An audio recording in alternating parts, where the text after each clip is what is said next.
Ein Mann ist frustriert, weil seine Partnerin ihm sein sexuelles Bedürfnis nicht ausreichend befriedigt. Und dann ist der Vorschlag, ganz einfach unter die Dusche zu gehen und eine sexuelle Befriedigung vorzunehmen. Und dann noch die Koppelung, dass es keine Liebe wäre, wenn man das nicht täte, ist so für mich die. Du hast es gesagt. Ich muss nicht lachen.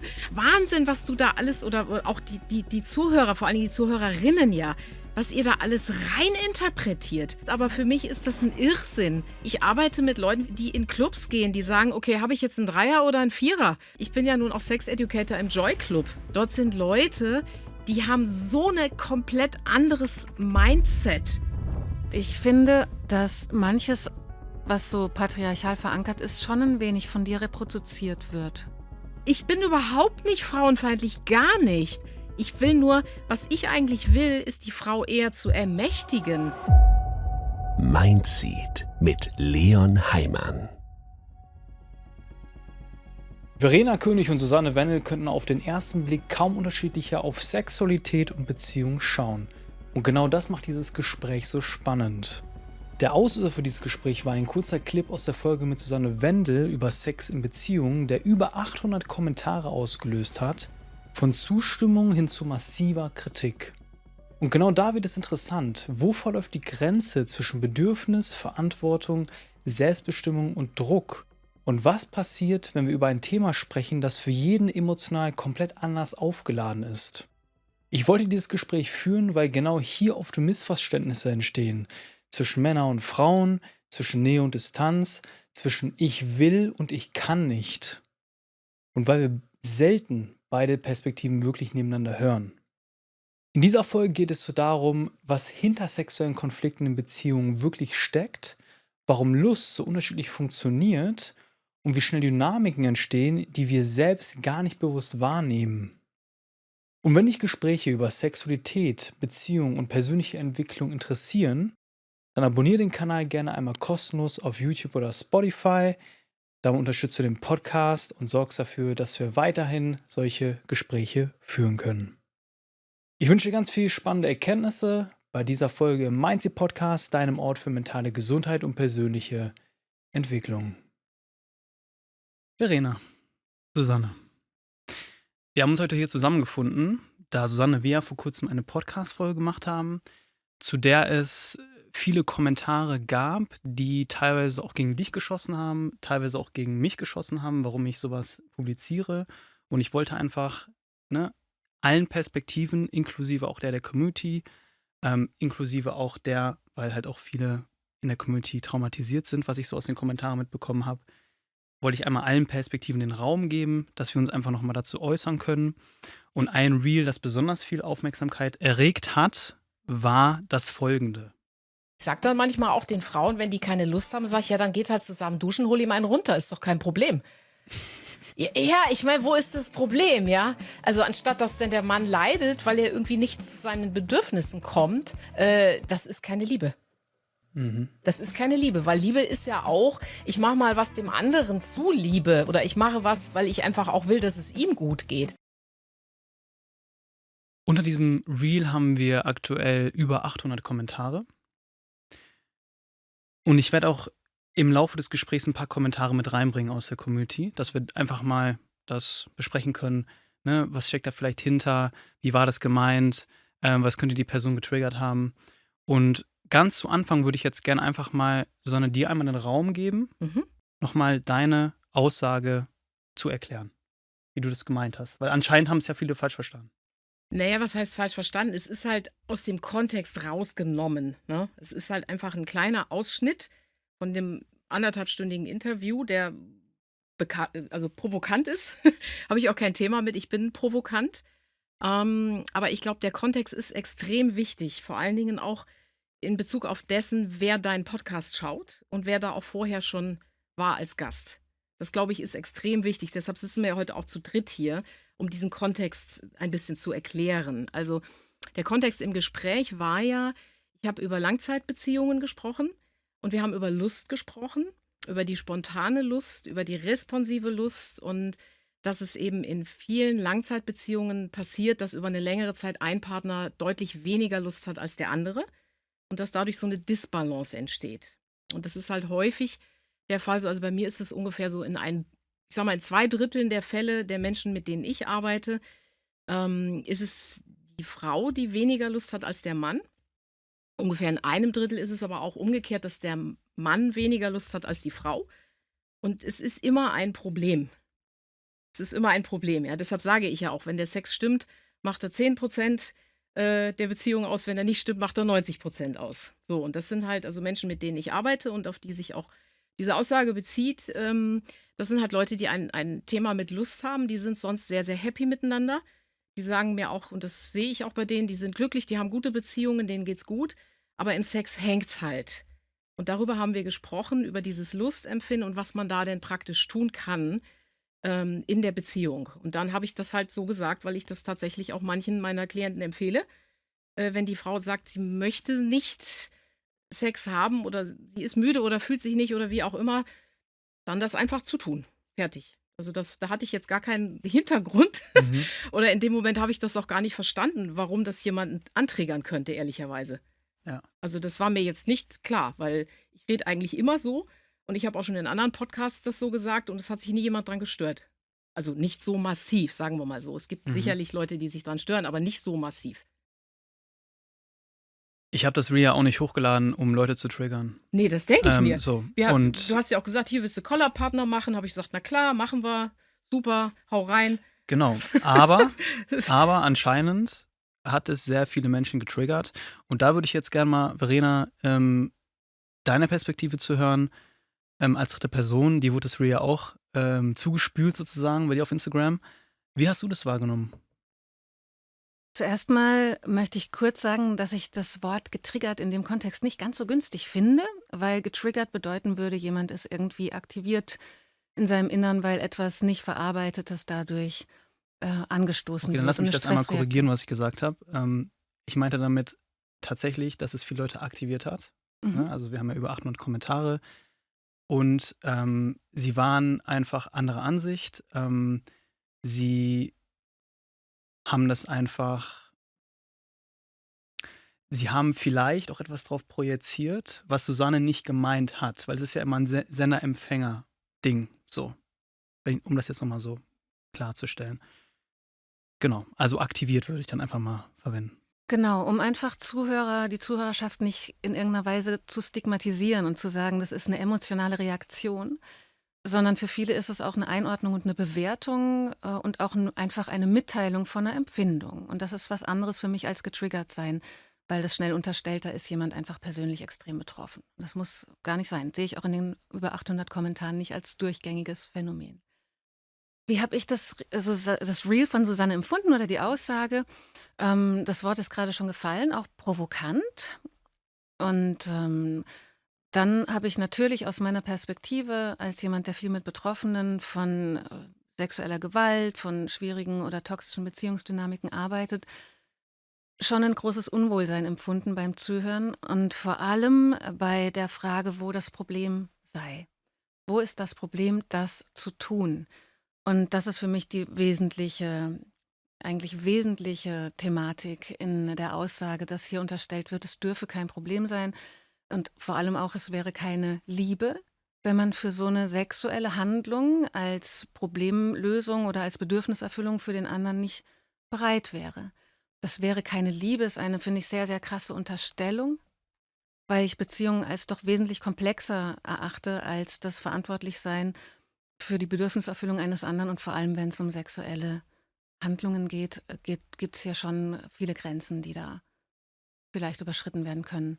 Und ich denke, da werden wir im Laufe noch intensiv drauf eingehen, was hier vielleicht auch für Dynamiken aus meiner Sicht in der Komplexität stark reduziert werden und was aber vielleicht auch daran völlig in Ordnung sein kann und für manche vielleicht auch hilfreich sein kann, Dinge mal so zu formulieren. Und ich glaube, es ist wichtig, dass wir bei dem Betrachten auch dieser Dynamik, die entstanden ist, durch das Reel versuchen, offen zu sein für die verschiedenen Perspektiven und auch ja, aufzumachen für die mögliche Kritik, die ja nicht als Angriff gedacht ist, sondern als 'ne Betrachtung von Wirkung, weil das, was wir sagen, Wirkung hat. Also, ich finde es schon als Angriff, wenn Leute mir schreiben, ich muss speien und mir solche Kotz-Smileys dann da drauf schreiben. Also, sorry, ich habe das auch übrigens ich habe nicht persönlich neben Leon, ich habe gestern wirklich oder dieses Collab gelöscht, weil ich sehe das immer, wenn ich Instagram aufmache, dann sehe ich als Erstes, dass Leute solche Sachen und da habe ich echt dass auch nicht Leute in meine Wohnung kotzen. Also, es muss ja nicht sein. Na Man klar. man kann ja schreiben irgendwie: „Hey, das finde ich überhaupt nicht und wie kommst du da drauf?“ Und, ne, also, bei den Kommentaren auf YouTube, wenn Leute dann auch schreiben: „Gefällt mir überhaupt nicht“ oder „kann ich nichts mit anfangen“ oder dann hast du solche und solche. Aber dieses Reel, das hat ja schon echt hui ui ui. Ich würde gern ein bisschen besser verstehen, Susanne, weil du sagst es ja tatsächlich, weil du sagst: „Okay, das hilft den Leuten, wenn ich denen das sage und wenn die das Mhm. dann machen.“ Ja. So, kannst du das noch mal erklären, wie so deine Perspektive darauf ist? Ja, klar.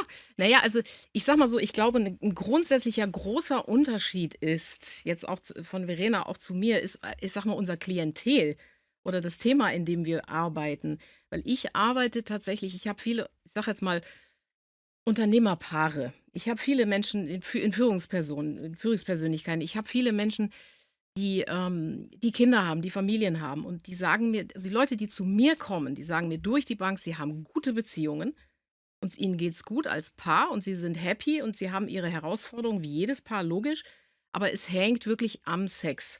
Es ist so, dass einer mehr will als der andere, dass der andere, keine Ahnung, was Besonderes will. Ich habe auch viele Leute, die mit besonderen sexuellen Wünschen zu mir kommen, mit Fetischen, mit was auch immer. Sie sagen aber, die grundsätzliche Beziehung, die passt bei uns. Und das ist, glaube ich, ein riesengroßer Unterschied, weil wenn die Beziehung passt und wir am Sex arbeiten, dann kann ich natürlich ganz anders mit denen reden, als wenn es jetzt um Einzelpersonen geht, die eine sehr schwierige Beziehung haben. Das ist ja ein völlig anderer Ansatz. Also, das kann man aus meiner Sicht kann man das überhaupt nicht vergleichen, was du machst und was ich mache, wirklich nicht. Wir machen eine ganz kurze Pause, in der ich euch einmal daran erinnern möchte, falls ihr das Video auf YouTube schaut, einmal auf den Like-Button zu klicken und falls ihr das Ganze über Spotify oder Apple Podcast anhört oder anschaut, uns einmal eine Bewertung für den Kanal zu hinterlassen. Damit unterstützt ihr uns und wir können weiterhin sicherstellen, die besten Leute hier in den Podcast zu holen und unsere ganze Energie hier reinzustecken. Danke für eure Unterstützung und jetzt zurück zur Folge. Also, ich denke, wir arbeiten beide mit Menschen und mit Menschen, Ja, die Probleme haben, die sie gerne lösen wollen. ja. Menschen mit Biografien, die mit den Problemen, die sie haben, zu tun haben. Mhm. Und ich arbeite auch als Paartherapeutin. Ich bin systemische Paartherapeutin. Und natürlich spielt Sexualität und Sex da oft auch eine große Rolle. Und klar kommen zu mir in die Praxis nicht die Paare, die sagen, uns geht's als Paar super, aber die Sexualität ist das, wo es hakt. Mhm. Aber das Was ist bei mir irgendwie so, dann ne? auch und Also vielleicht kann ich da kurz auch für mein Verständnis nachfragen. bitte. Wie ist es denn dann, wenn du sagst, wenn der Sex schlecht ist, macht er 90% der Beziehung aus? Ja, weil Wie es sie passt das dann beschäftigt. zusammen? Also, wenn die Beziehung eigentlich super ist, aber es nur am Sex hakt? Na ja, weil weil sich Leute halt damit beschäftigen. Also, vor allen Dingen die Person, die keinen Sex bekommt, die leidet da drunter. Also, das ist halt, wie gesagt, häufiger der Mann als manchmal aber auch die Frau. Ich habe auch viele Frauen, die da sehr drunter leiden, ja, dass das nicht funktioniert, ja, oder dass der andere das nicht will. Und, wie gesagt, aber das sind Menschen und das ist jetzt meine persönliche Meinung, meine persönliche Erfahrung, die haben nichts mit irgendwie die haben keine Traumata. Also, für mich ist ein Trauma, wenn jemand wirklich tatsächlich eine Verletzung hat, einen sexuellen Übergriff zum Beispiel erlebt hat oder keine Ahnung, oder was 'ne Gewalterfahrung erlebt hat. Das ist ja auch wiederum ein ganz anderer Kontext. Also, darum geht es bei mir nicht. Ich kann das verstehen, dass du das so sagst oder so siehst. Und es ist leider so, das ist überhaupt nichts jetzt auf dich Bezogenes, aber es ist leider eine Tatsache, dass Trauma häufig nicht erkannt wird. Und vor allem dann nicht, wenn man eben keine Ausbildung, Weiterbildung, also kein Fachwissen zu Trauma hat. Und meiner Erfahrung nach ist es so, dass wenn Menschen beispielsweise auf der Ebene der Sexualität Probleme haben, die sie nicht alleine lösen können, wo sie professionelle Hilfe in Anspruch nehmen wollen, oft biografisch traumatische Erfahrungen im Hintergrund sind. Und das müssen keine sexuellen Übergriffe sein oder sexuelle Gewalt, sondern das kann genauso gut eine Beziehungserfahrung sein mit Bindungspersonen, die über emotionale Erpressung, über Manipulation auf der Bindungsebene funktioniert hat sozusagen, also wo auf einer Bindungsebene Verunsicherungen sind und wo einfach dann Sexualität ganz schnell auch beispielsweise zu einem Druckmittel werden kann. Also lange Rede, kurzer Sinn, ich möchte da zur Sensibilität ein bisschen aufrufen, auch für Hörerinnen und Hörer und für Menschen, die Podcasts machen, dass man selten über etwas und auch über Trauma sagen kann, das gibt es nicht, weil es gibt Dinge, die wir nicht offensichtlich sehen können und die aber eine große Rolle spielen. Und wiederum lange Rede, kurzer Sinn, anfügen tue ich noch, dass ich mir wünschen würde, dass alle Menschen, die therapeutisch arbeiten, und zwar egal mit welchem Klientel, die therapeutisch oder beratend arbeiten, eine Grundausbildung in Psychotraumatologie haben. Einfach damit wir die Menschen, die traumatisiert sind und die unter Traumafolgen leiden, nicht übersehen. Das ist aber auch was sehr Persönliches. Also das ist ja auch meine persönliche Mission. Das ist deine persönliche Mission. Das Genau. schreibst du ja auch auf deiner Website. Und also, ja, klar. Ja. Also ich glaube auch, dass es durchaus Menschen gibt, die das betrifft. Aber garantiert nicht alle. Also ich So bin, ist es, ja, ich das bin sage ich auch keine, nicht. ich bin keine Therapeutin. Mhm. Hallo, ich bin keine Therapeutin. Habe ich nie behauptet. Ja, bin ich nicht, will ich auch nicht. Und wenn ich mal Leute hätte, wo ich merke, wow, da braucht es irgendwie was anderes, dann würde ich die auch woanders hinschicken. Ja. Aber das ist nicht meine Erfahrung. Und ich glaube ehrlich gesagt heutzutage, das wird alles oder viel zu viel aus meiner Sicht in diese Trauma-Ecke geschoben. Und es wird vieles auch da drauf geschoben. Also das nehme ich tatsächlich, ist jetzt wieder provokant, ja. Ich nehme das, ja, das ist wieder provokant, aber ich nehme das teilweise bei Frauen wahr, dass die sich auch ein bisschen dahinter verstecken. Oder dass die auch so ein bisschen dann so dieses, wie so ein bisschen vorschieben. So nach dem Motto, ja, ich habe ein Trauma oder ich habe eine Bindungsangst oder der Mann hat eine Bindungsangst oder anstatt einfach mal, weiß ich nicht, mal einen anderen Blickwinkel auch mal zuzulassen. Ich habe halt einen anderen Blickwinkel als du und als viele andere. Und ich finde diese Blickwinkel schwierig, muss ich ganz ehrlich sagen, dass quasi jeder potenziell ein Traumakandidat ist. Das glaube ich einfach nicht. Wir sind hier in Habe ich auch Deutschland. nicht gesagt. Hast du nicht gesagt? Mhm. Nee, aber es kommt aber ein bisschen so rüber. Jetzt gar nicht mal unbedingt von dir, sondern insgesamt auch. Weil es gibt ja sehr, sehr viele Menschen, die mittlerweile mit diesem Thema auch in der Öffentlichkeit sind. Und ich sag mal, es gab schon tolle Paartherapien, bevor es dieses Thema gab. Also das ist ja auch noch relativ neu. Und das ist mit Sicherheit sinnvoll und gut für bestimmte Fälle. Aber irgendwie ist es gerade gefühlt so, jeder hat irgendwo ein Trauma. Und wie gesagt, wir sind in Deutschland. Wir haben gerade Kriege da draußen, dass die Menschen traumatisiert sind. Das ist, glaube ich, überhaupt keine Frage, die jetzt irgendwo in der Ukraine sind oder wo auch immer. Aber wir hier sehe ich nicht so. Ich sehe es einfach nicht so. Ja, also Ja, wir wollen ja diskutieren, ja, oder? wir diskutieren sehr gerne. Das machen wir total gerne. Also es fallen mir jetzt so viele Sachen dazu ein, dass ich versuche natürlich ein bisschen zu sortieren. Ja, Weil gerne. das waren jetzt Ja, ja. sehr viele Mhm. einfach ganz wichtige Aspekte, die du gesagt hast. Zum einen, Menschen verstecken sich hinter ihrem Trauma. Darauf möchte ich gern unbedingt ausführlich eingehen. Ja. Oder auch sowas wie, dass Leute, die aus Kriegsgebieten kommen, traumatisiert sind, ist keine Frage. Aber dass viele Menschen in Deutschland traumatisiert werden, ist für dich keinesfalls nachvollziehbar. Und da fällt mir das Wort Whataboutism ein, so nach dem Motto, wenn du nicht im Krieg warst, guck, wie es den anderen geht, dann kannst du dir aber nicht, solltest du dir nicht zugestehen oder den anderen zumuten, dass du selbst traumatisiert bist, nur weil du unfreundliche Eltern hattest oder irgendwie sowas, ja. Also es ist sehr vieles, sehr Kritisches in dem, was ich gerade gehört habe und wo ich wichtig finde, darauf einzugehen. Und ich möchte vorweg trotzdem auch nochmal was anderes sagen, wo es nochmal um die Zielgruppen oder die verschiedenen Menschengruppen ging und wo es darum geht, was sage ich wem in welchem Kontext. Das ist natürlich total relevant und es ist klar, dass man mit Menschen, die mit einem gewissen Anliegen in die Praxis, in die Beratungspraxis kommen, mit denen anders redet, als mit Menschen, die wegen einer ganz schweren Symptomatik, die auf Trauma beruht, in die Praxis kommen. Ist ja klar. Aber wenn man sich öffentlich äußert und wenn man sich öffentlich vor ein Publikum begibt, was höchst divers ist und was aus unterschiedlichsten Ecken kommt, dann finde ich es wichtig, dass man die Dinge entsprechend dann auch kontextualisiert. Also dass man beispielsweise sagt, das ist meine Erfahrung aus der Praxis, die so und so ist, oder das ist meine Erfahrung aus der Arbeit als Sexualwissenschaftlerin, und dass es eben nicht das, was du ja auch anderen unterstellst, als allgemeingültig dargestellt wird, wie zum Beispiel die Idee, alle wären traumatisiert. Das nur mal nochmal vorweg. Wir sprechen jetzt gerade hier zu einer Hörerschaft, die riesig ist. Dein Podcast ist sehr groß, Leon, und vielleicht sind da viele Menschen, die auf mentale Gesundheit, wie du es so schön nennst, bezogen sind, am Zuhören, die natürlich vielleicht sensibilisierter sind für gewisse Themen, aber trotzdem sprechen wir einfach in die Öffentlichkeit. Und da finde ich es gut, die mitzudenken, die verletzt sind, oder die mitzudenken, die halt irgendwie ein Problem haben, damit unter die Dusche zu gehen und jemanden befriedigen wollen. Das war jetzt nur vorweg. Entschuldigung, weil ja eigentlich wollte ich auf das eingehen, was du sagtest. Leon zuckt schon. Was wolltest du denn? Du wolltest auch was sagen. Nein, Ja, wie können andere was sagen? Nur, dass es nicht wegrutscht. Nein, bitte, bitte, bitte. Notizzettel, ihr beide habt eure Zettelchen da.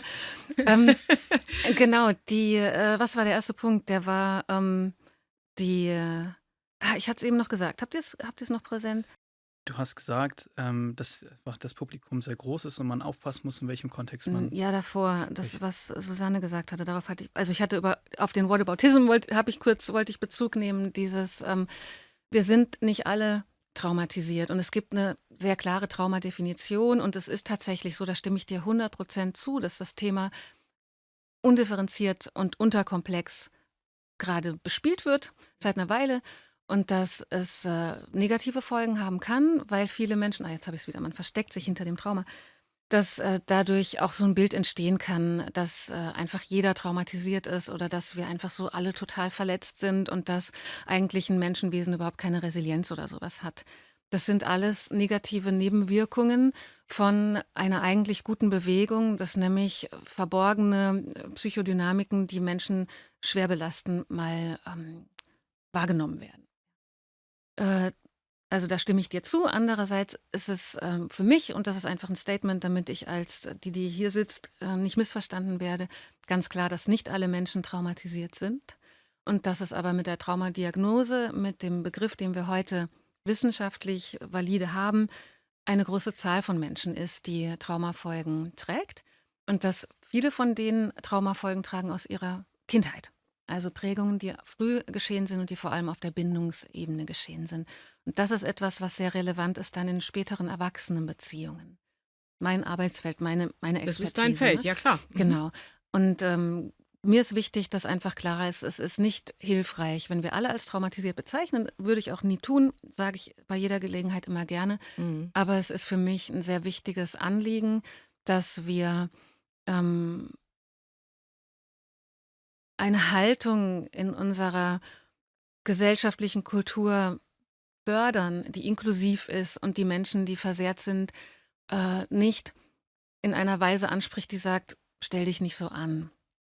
Was sozusagen, und da komme ich jetzt zu dem Punkt, die für mich in der Aussage mitschwingt, Menschen verstecken sich hinter ihren Traumatisierungen. Mhm. Ich glaube aber, ich verstehe, was du meinst, dass manche Menschen ein eigenes Leiden auch instrumentalisieren, um nicht hinzuschauen, was sie für eine eigene Arbeit machen müssten, um Symptome oder Probleme zu bewältigen. Und aus meiner Erfahrung, und ich bin ja auf Trauma spezialisiert, ist das ein sehr kleiner Teil der Menschen, die betroffen sind, weil die Menschen, die ich kenne, nichts lieber tun würden, als sich nicht hinter Trauma verstecken zu müssen. Nichts lieber tun würden, als selbstbestimmt und selbstwirksam zu handeln, aber es eben aufgrund ihrer Beeinträchtigung nicht können. Also die Idee, Menschen verstecken sich hinter Trauma, kann ich nachvollziehen, weil Menschen einander manipulieren, egal durch welchen Hintergrund, aber das als eine häufige Dynamik darzustellen, finde ich sehr schwierig, besonders Betroffenen gegenüber, die einfach nicht anders können, als nicht so zu können, wie sie wollen. Ja.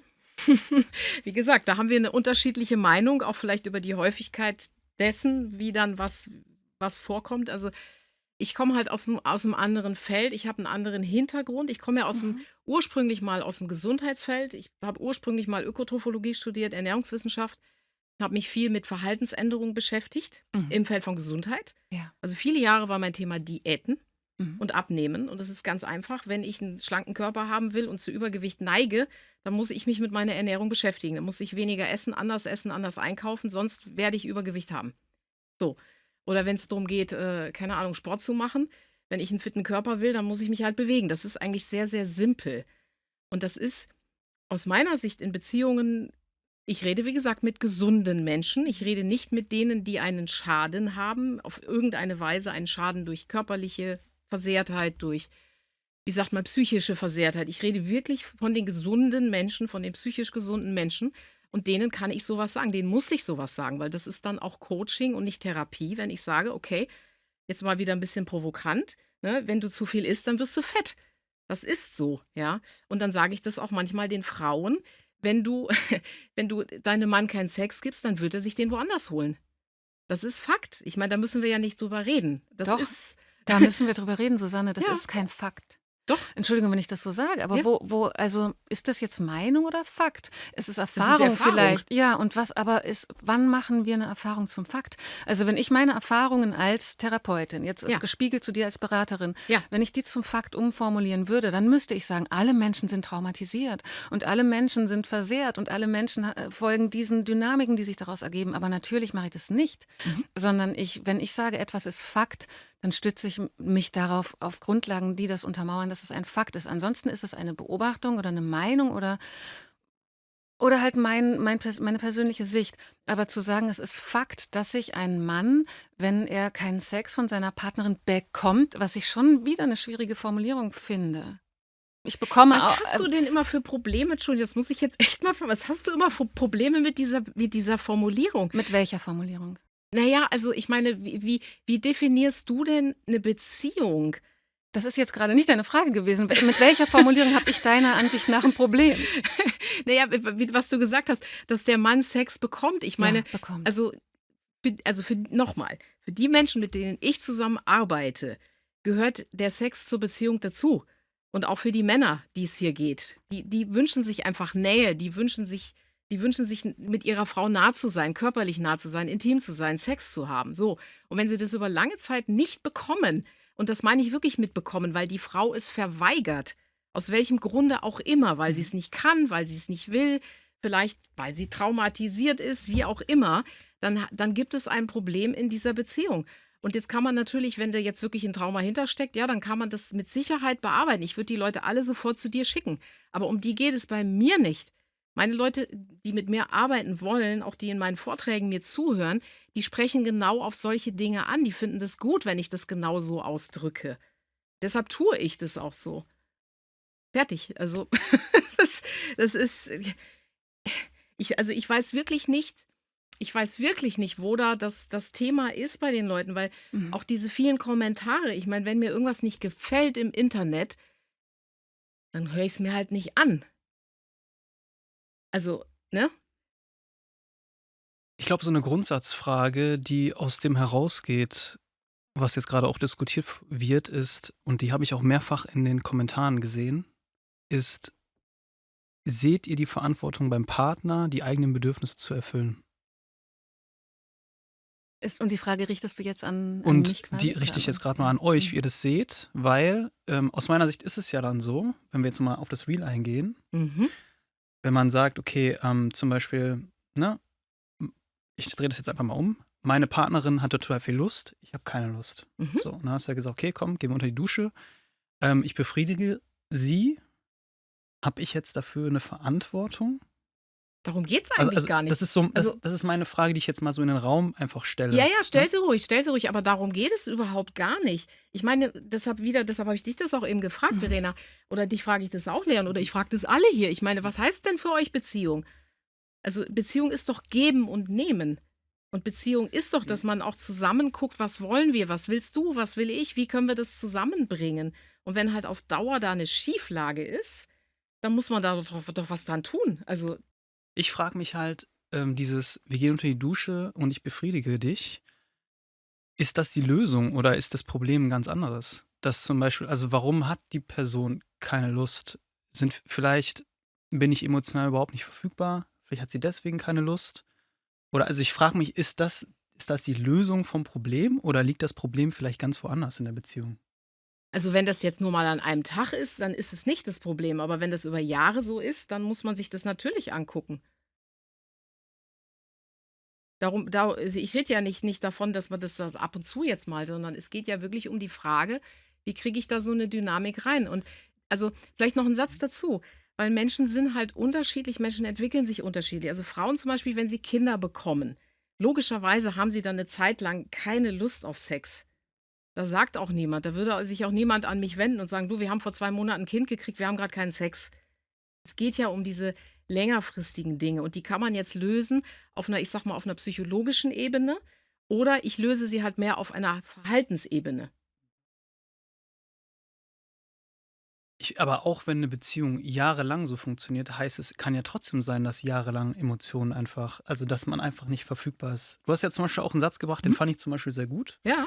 in der Folge. Du hast gesagt, es kann auch mal sein, dass jahrelang die Beziehung nicht gut läuft. Und was dir ja heute so ein bisschen fehlt in den Beziehungen, ist, dass oft einfach dann abgebrochen wird, relativ schnell. So dann hast du gesagt, wenn ich mich jetzt recht erinnere, Ja. dass es schon Sinn macht, auch wenn es mal längere Zeit nicht gut läuft, auch mal zu akzeptieren, es gibt Phasen, in denen läuft es nicht so gut und Ja. wir arbeiten weiter daran. Das fand ich eine sehr wertvolle Aussage von Ja, dir. natürlich. Aber gleichzeitig denke ich mir, weil du hast gerade gesagt, es kann ja sein, dass es dann, wenn es jahrelang so läuft, es kann ja auch sein, dass jahrelang emotional keine Verfügbarkeit da ist.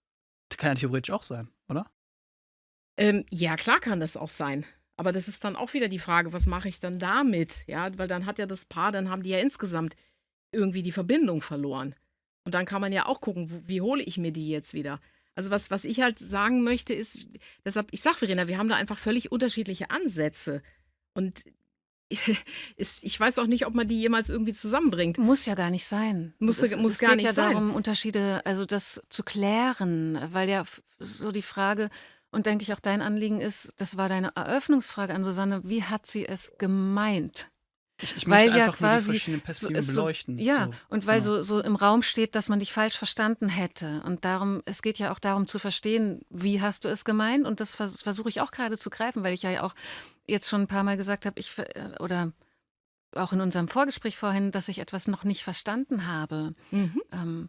Und ich möchte jetzt aber kurz gerne deinem Wunsch nachkommen, mal die Frage zu beantworten, wie sehe ich Beziehung? Ja. Ja. Ja. Was ist für mich eine gesunde oder eine gute Beziehung? Und aus Mhm. meiner Sicht ist eine gute Beziehung eine Beziehung, in der beide Partner sich sicher fühlen, Mhm. in der sie sich gewiss sein können, dass vom anderen weder auf irgendeiner Ebene Gewalt ausgeht, noch eine absichtliche Verletzung oder Schlechtbehandlung. Für mich ist eine gute Beziehung eine sichere Beziehung im Sinne davon, dass man auch weiß, dass die eigenen Bedürfnisse geachtet werden. Ich sage nicht erfüllt werden vom anderen, sondern geachtet werden, wahrgenommen werden.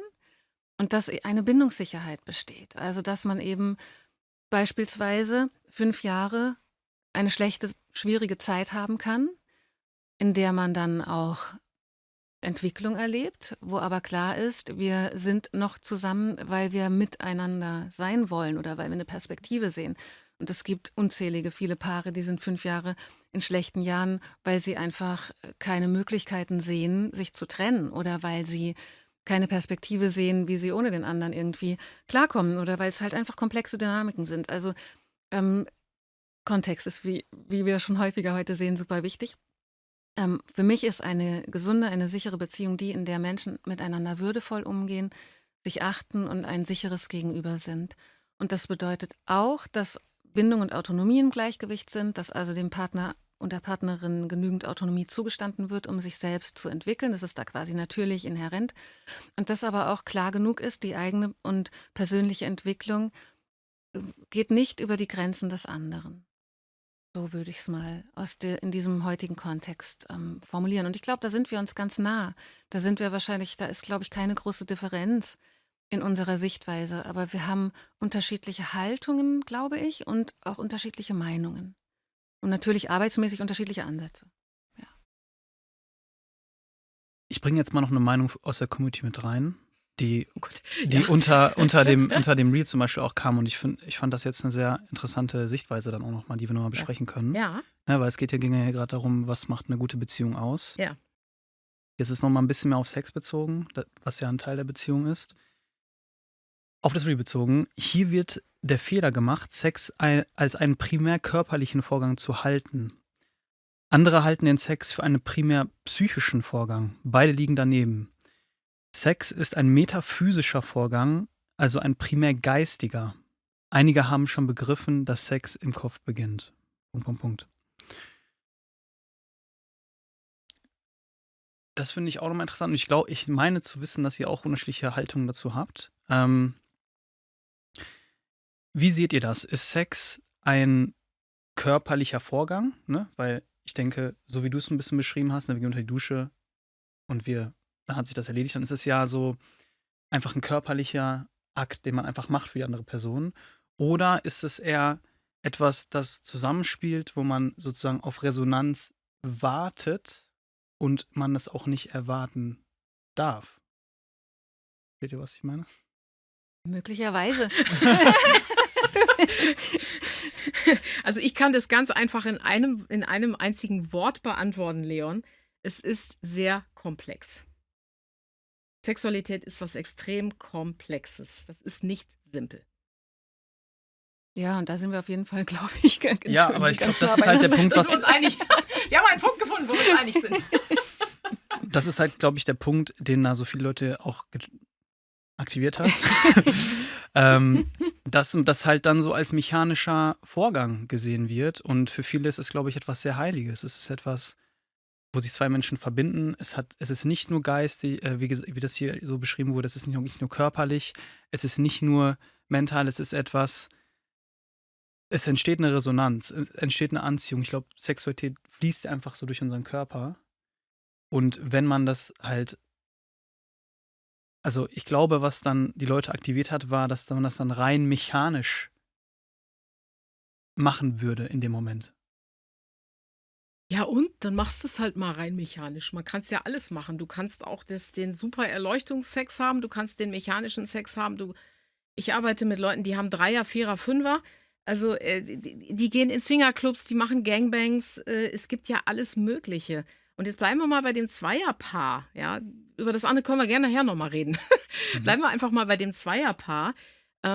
Es gibt eine ganz tolle Methode in der Sexualwissenschaft, sexokorporell. Und die haben eine ganz, ganz tolle Grafik. Ich habe mir ein paar Sachen aufgeschrieben, aber das habe ich jetzt nicht dabei, die das so ein bisschen aufzeigt, diese Komplexität. Also es fängt ja an mit dem Körperlichen. Es fängt an bei jungen Menschen oft schon im Kindesalter, dass man anfängt, sich selbst zu befriedigen. Und das machst du auf eine bestimmte Art und Weise. Kannst du dir selber Lust bereiten. Und da geht es ja schon mal los. Also Kinder haben ja noch gar keine Sexualität. Die haben halt Sexualorgane, aber sie haben noch keine Sexualität. Sie können Lust empfinden. Und dann gibt es viele, viele weitere Faktoren rein auf der körperlichen Ebene, anatomische zum Beispiel. Ja? Wie sind meine Geschlechtsorgane, wie groß sind die und so weiter und so fort. Das spielt alles eine Rolle. Nehme ich irgendwelche Medikamente, das spielt eine Rolle. Habe ich Alkohol im Blut, das spielt alles eine Rolle auf der körperlichen Ebene. Dann hast du eine zweite Ebene, das ist das sogenannte sexuelle Skript oder die psychosexuellen Aspekte. Das ist zum Beispiel dieses, was triggert mich an? Also Männer werden ja häufig von weiblichen Körpern Jetzt ist das Wort Trigger, das meint jetzt einen ganz anderen Kontext, ne? Das ist total klar. Hier ist der Kontext, glaube ich, ganz klar. Ja, so. Also es gibt aber auch Menschen, die werden, weiß ich nicht, von hohen Schuhen sexuell erregt. Ja, oder von allem Möglichen. Also das ist diese sexuellen Skripte. Das ist ein Riesending, was sich irgendwann im Laufe des Lebens entwickelt. Und da sind Menschen auch unterschiedlich flexibel da drin. Ja. Dann gibt es den ganzen Aspekt der Meinungen und sogenannten Glaubenssätzen, Wertvorstellungen, religiöse, kulturelle Einstellungen, was ich über Sexualität denke, was ist gut, was ist falsch, was ist richtig, das spielt alles eine Rolle, alles, was ich in meinem Kopf habe. Und dann kommt noch die Beziehungsdynamik auch noch dazu. Und das ist alles, und dann stell dir das vor, du hast dieses riesengroße Feld, das kann man auch schön visualisieren, das mache ich manchmal auch mit Leuten. Und dann hast du aber jetzt 2 davon. Und wenn das alles zusammenkommt, das ist mega, mega komplex. Also kann man auch Sex haben, ohne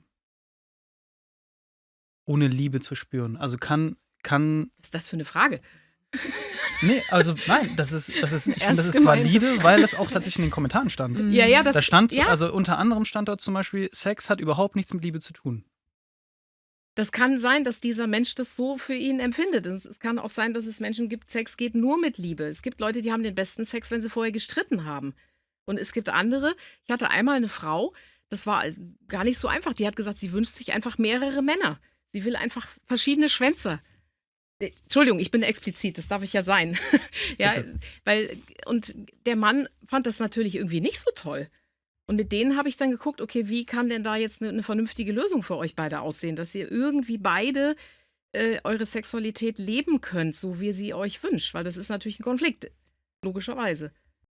Also ich glaube, was so deutlich wird an dem, was seitdem du diesen Kommentar vorgelesen hast, was daran deutlich wird, ist, dass klar ist, allein Sex ist ein Teil von Sexualität, wo Erotik und alles Mögliche und was du alles eben aufgezählt hast, mit eine Rolle spielt.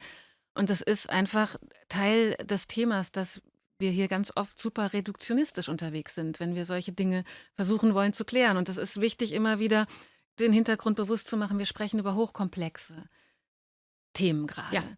Und auch deswegen ist es eben, finde ich, schwierig, super pragmatische oder einfache Ratschläge zu geben, weil das steht für mich im Widerspruch. Einerseits die Komplexität zu würdigen und andererseits zu sagen, wo ist das Problem, wenn du halt ihm einen runterholst, um seine Bedürfnisse zu befriedigen.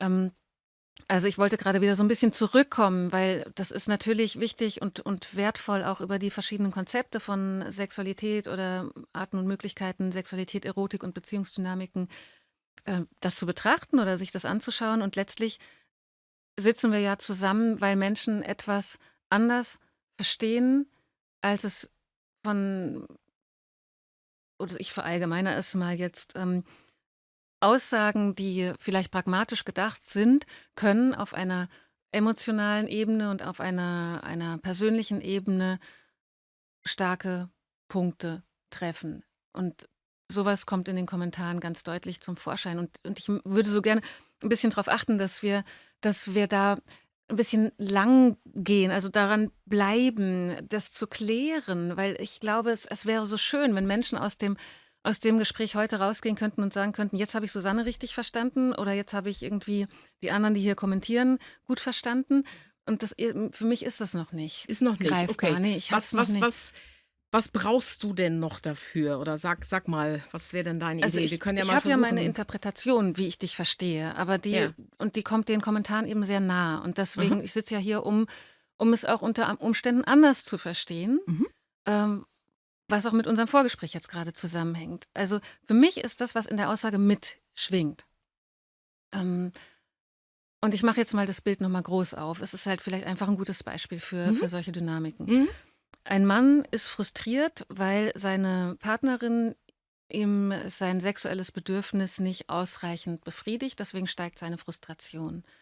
Und dann ist der Vorschlag, ähm, ganz einfach, was eine, finde ich, schwierige Unterstellung ist, dass das einfach sein müsste, unter die Dusche zu gehen und eine sexuelle Befriedigung vorzunehmen. Also eine sexuelle Handlung zu vollziehen, wozu ich mich selbst auch ausziehen muss, weil ich eher in der Regel nicht angezogen unter die Dusche gehe. Auch nicht, wenn ich jemanden dort sexuell befriedigen möchte. Und was bedeutet, ich exponiere mich sehr. Also ich bin in dem Moment dann auch verfügbar sozusagen als Körper. Und meine Interpretation ist, und das ist eben in diesem Bild so implizit, dass es dann sehr schnell passieren kann, dass die Frau, die diese, ich nenne das jetzt so, Gefälligkeit vollzieht, in dem Moment zu einem Objekt wird für den Mann, der sein Bedürfnis dadurch befriedigt bekommt, weil seine sexuelle Energie, die in dem Moment ja hochgradig präsent ist, ähm, nicht Halt macht vor der Frau, die in dieser Situation die Hauptrolle spielt. Für den Mann, ja. Also, weil sie ist ja in dem Moment sozusagen zuständig für die Befriedigung. Und also für mich ist dieses Bild so voll von Grenzen, die überschritten werden müssen von jemandem, der keine Lust hat in dem Moment, was, da waren wir vorhin schon, möglicherweise auch ein Symptom ist für eine zugrunde liegende andere Dynamik in der Partnerschaft.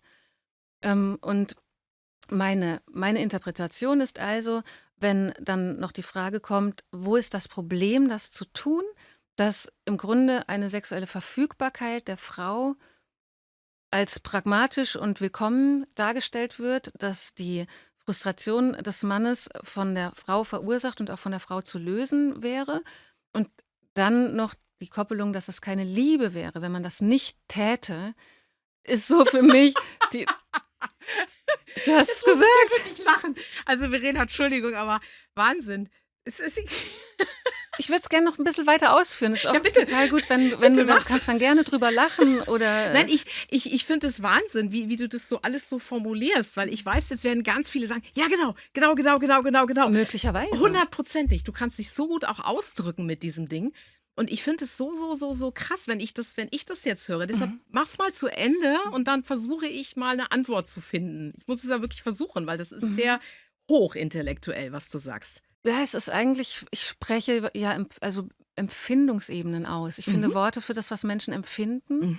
Und wie ich vorhin auch sagte, auch das, was manchmal unter der Oberfläche ist, was nicht so erkannt wird. Und deswegen ist das ja auch so heikel, worüber wir sprechen. Weil in einem einfachen Satz, den man einen Schritt nebendran auch sagen könnte, ja, was soll's, er mach halt einfach, geht ja vorbei, ist ja nur kurz. Aber es geht eben für mich in sehr tiefe Dimensionen. Ja. Genau. Und wenn dann also noch die Koppelung kommt, es ist keine Liebe, wenn du das machst. Wenn du dich nicht verfügbar machst, wenn du dich nicht verbindlich verantwortlich zeigst für die sexuellen Bedürfnisse deines Partners, dann liebst du ihn nicht. Das ist eine Katastrophe für mich als Interpretation, weil das die Botschaft ist an jemanden, in dem Falle die Frau, es ist die Botschaft, wenn du liebst, musst du, ohne dass du Lust hast, einen runterholen. Möglicherweise, wenn dein Mann dann äußert, eigentlich, das mit dem Runterholen reicht mir nicht ganz. Ja. So schnell geht die Dynamik auf. Ich liebe ihn nicht richtig, wenn ich nicht komplett verfügbar und zugänglich bin. Und zwar abgesehen davon oder unabhängig davon, wie es mir eigentlich dabei geht. Also da ist sehr viel Potenzial für emotionale Manipulation in dieser Koppelung. Es ist keine Liebe, wenn du das nicht für deinen Partner tust. Und es steht auf einem ganz anderen Blatt, das haben wir vorhin klar gemacht, da ist unser Konsens, dass in einer gesunden Beziehung, wo Menschen miteinander liebevoll verbunden sind, das habe ich vorhin nicht hinzugefügt, füge ich jetzt gerne hinzu, es klar ist, dass man auch füreinander da ist und auch die Bedürfnisse des anderen einem am Herzen liegen, aber eben nicht gekoppelt an, wenn du mein Bedürfnis nicht erfüllst, dann liebst du mich nicht. Okay. So. Jetzt aber. Jetzt guckt mich Leon ganz erwartungsvoll an. Oh Du mein hast so Gott. herzhaft gelacht. Vielleicht, was war das für ein Lachen gerade? Ja, was das für ein Lachen war, ich sag's dir, weil Wahnsinn, was du da alles oder auch die Zuhörer, vor allem die Zuhörerinnen ja, was ihr da alles rein interpretiert. Oder Also was das ist- empfunden wird. Es Das ist ja ja, aber Interpretation und für Empfinden. mich ist das ein Irrsinn. Wirklich, ich arbeite mit Leuten, wie ich eben erzählt habe, die in Clubs gehen, die sagen, okay, habe ich jetzt einen Dreier oder einen Vierer? Ja, oder die, keine Ahnung, ich bin ja nun auch Sex Educator im Joy Club. Ja, das ist Deutschlands größtes Erotikforum mit 7 Millionen Menschen. Dort sind Leute, die haben so ein komplett anderes Mindset zum Thema Sexualität. Ich habe viele Unternehmerpaare, mit denen ich arbeite, die arbeiten auch zusammen, die haben zusammen eine Firma, die beschäftigen sich damit, okay, wie kriege ich jetzt diese Firma ans Laufen, wie schaffen wir das jetzt, Firma zu handeln, Kinder zu handeln und auch noch die Sexualität zu handeln. Die würden sich nie im Leben solche Gedanken machen, wirklich nicht. Die Leute machen sich diese Gedanken nicht. Deshalb bin ich jetzt sehr, sehr fasziniert, wie du das so formulierst, weil Leute machen sich so einen Kopf nicht. Aber ich weiß, wo das herkommt. Und da möchte ich auch was dazu sagen. Ich habe mich ja auch viel beschäftigt. Ich habe 16 Bücher geschrieben. Und die ersten 10 waren über Gesundheit. Und die letzten 6 sind über Sexualität und Beziehung. Und ich habe ein Buch geschrieben, da habe ich mich intensiv beschäftigt mit dem ganzen Thema Patriarchat. Und wie das überhaupt ist, diese ganze Entwicklungsgeschichte von 10.000 Jahren. Und wo das eigentlich herkommt, dieser Geschlechterkampf zwischen den Männern und den Frauen. Und warum wir alle immer so auf der Hut sein müssen irgendwie. Das ist ja tief in uns verankert. Dieses auch, dass die Frau auch ja unterdrückt wird vom Mann oder dass sie einfach eine andere Position hat überhaupt. Da habe ich mich intensivst mit beschäftigt. Und da kommt das ja auch her. Das ist ja auch alles komplett berechtigt. Mir wird dann manchmal unterstellt, ich wäre irgendwie frauenfeindlich oder so. Es wurde auch häufiger geschrieben, ne, dass es Ja, aber frauenfeindlich wäre. ich bin überhaupt nicht frauenfeindlich, gar nicht. Ich will nur, was ich eigentlich will, ist die Frau eher zu ermächtigen, dass sie auch mal für sich guckt, hey, was brauche ich, was will ich? Und aber auch gleichzeitig, was braucht mein Mann und was will der? Weil im Moment sind sie ja alle irgendwie in dieser Opferrolle. Im Moment sind sie ja alle irgendwie. Der Mann, der kriegt nicht die Nähe, die er sich wünscht, ja. Der hat keinen Zugriff auf seine Frau, auf dieses Wesen, was er liebt. Und das kann man sich als Frau oft nicht vorstellen. Ich habe mit so vielen Männern geredet, die leiden wirklich darunter, dass sie ihre Frau nicht mal anfassen dürfen teilweise. Was sagen die? Die sagen genau das so, dass das für sie schrecklich ist, dass sie ihre Frau nicht anfassen dürfen, dass sie keine Sexualität mit ihr haben. Und die Männer, die wollen keine anderen Frauen. Das ist auch ein totaler Mythos, dass Männer dann gerne fremd gehen. Ich habe noch keinen Mann getroffen, der freiwillig fremdgegangen wäre. Noch keinen einzigen. Männer sind so, also in der Regel, ne, im Durchschnitt, natürlich jetzt auch nicht alle, aber die, mit denen ich gesprochen habe, die wollen mit ihrer eigenen Frau Nähe und Sexualität erleben. Und die Frau, aus welchem Grunde auch immer, hat Phasen im Leben, wo sie das halt nicht so möchte.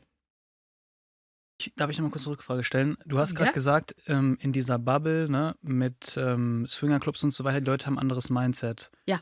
Kannst du das noch mal kurz erklären, das Mindset, das die haben? Also was ist deren Mindset? Naja, das ist natürlich jetzt auch wieder sehr pauschal. Also 7 Millionen Leute haben nicht alle das gleiche Mindset, ja. Logischerweise, ne?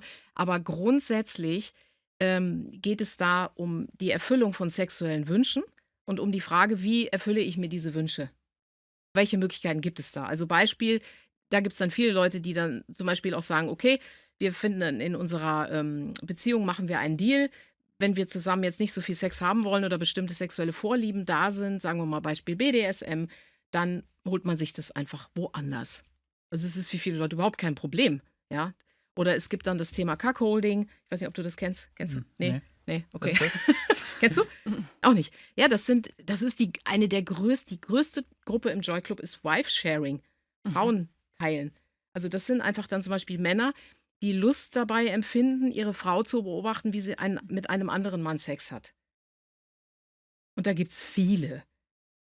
Und das meine ich mit einem anderen Mindset. Das meine ich mit, okay, wir wollen rausfinden, wer bin ich, was gefällt mir, was brauche ich und wie kann ich das erforschen. Und die Frauen finden das dann auch gut? Ja, natürlich, sonst würden sie es ja nicht machen. Das finde ich einen schwierigen Satz. Sonst würden sie es nicht machen. Also ich kenne Nur keinen, der als sowas Anmerkung. nicht freiwillig macht. Das kenne ich keinen, wirklich nicht.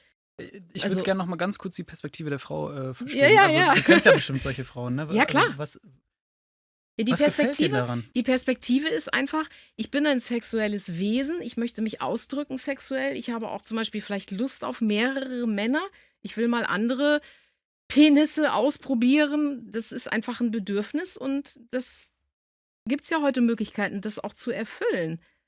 Also, und da bin ich bin da nicht, ich weiß nicht, ich habe damit kein Thema. Leute kommen mit allen möglichen Themen zu mir. Ich hatte einmal einen und das war übergriffig und das war wirklich doof. Das war dann ein Mann, der war so verzweifelt, weil er seine Frau begehrte und sie fand sich selber hässlich. Und er hat natürlich dann einen ganz dummen Fehler gemacht. Er hat dann Fotos von ihr gemacht und sie auf Joy Club hochgeladen.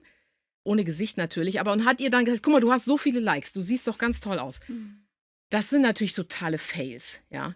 Aber ich sag mal so, es gibt halt heute viele, viele Möglichkeiten und ich kenne sehr, sehr viele Frauen, die ein sehr ausgiebiges Sexualleben führen. Ich kenne viele Paare, die mit anderen Paaren in der Swinger-Szene, die da einfach sich austauschen. Und das sind zum Beispiel auch Tipps, die ich Leuten gebe.